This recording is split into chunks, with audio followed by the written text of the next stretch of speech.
In this he remained faithful to his master, Nietzsche, who in an aphorism of 1885-86, wrote, "The work of art where it appears without the artist. For instance, as a body, live, or as an organization, like the Order of the Jesuits or the Prussian Officer Corps." And Nietzsche adds, "The artist is only a preliminary stage. The world as a work of art which generates itself." So, for instance, Nietzsche had already this idea that we can conceive a work of art without the artist. And this is Foucault ideas, when he speaks in the ethics of creating the life as a work of art. Yes? This is not only in works of art. For Nietzsche, Louder, louder. this is not only for the works of art. For Nietzsche, there is no doer generally. There is only the No, deed. no. No doer. The doer Of is course, the of deed. course. Yeah. Nietzsche goes on. I mean, but there he refers to the work of art, and he shows that one can conceive the work of art without the artist. And so, in the same interview I quoted before to Dreyfus, with Dreyfus and Rabinov, Foucault states, I quote, "I find surprising that in our society, art has become something which refers only to objects, which is referred only to objects, and not to the individuals and to their life. Why the life of each individual could not be a work of art?" But again, we must understand, not this in the aesthetical idea that the individual becomes the author which will shape its life. We will see, it's not like that. I have a question. Yes? Maybe it's a stupid question. But so then the subject is the process of transformation itself.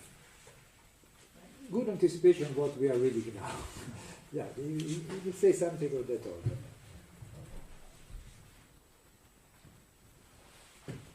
But again, in order, like we already said this very clearly, so again, even in this case, in order to understand what Foucault means, we have first to understand his notion, his theory of subjectivity. Only starting from this perspective, then we can understand what Foucault means when he speaks of the life as a work of art.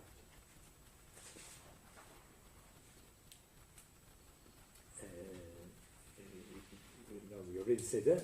For Foucault, the subject can never be isolated or separated in an external, pre-existing or fundamental position.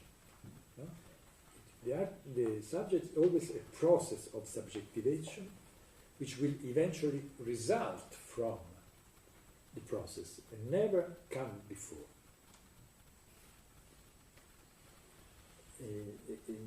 Again, in the same interview to Dreyfus and Rabinov, there is an important consideration.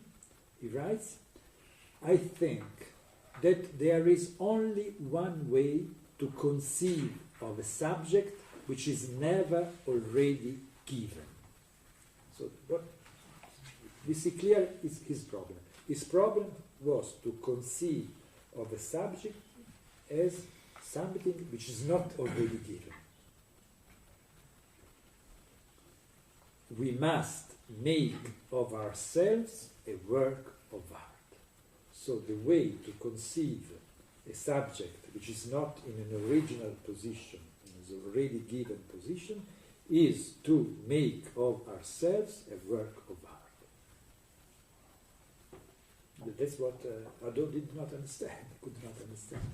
What I mean is not simply that we have to refer, to link the creative activity of an individual to the relationship he has with himself.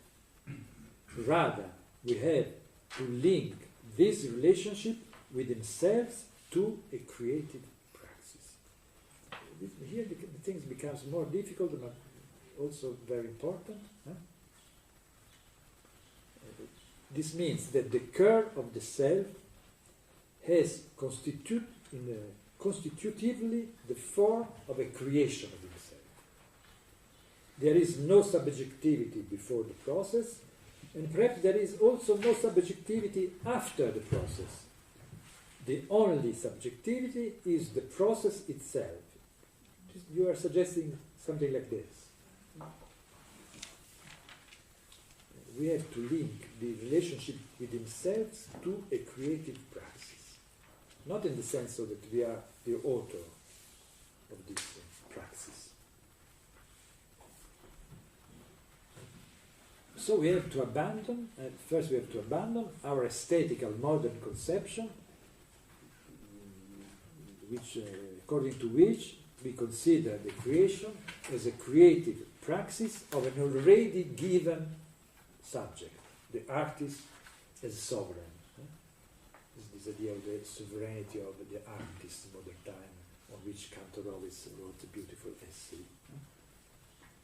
Here, on the contrary, Foucault is only interested in the ethical aspect through which a subject creating something changes or constitutes or creates himself. So creating a work, I create myself.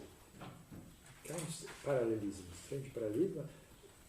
So where there is no possibility of extracting the author in a founding position. And this is, I think, a very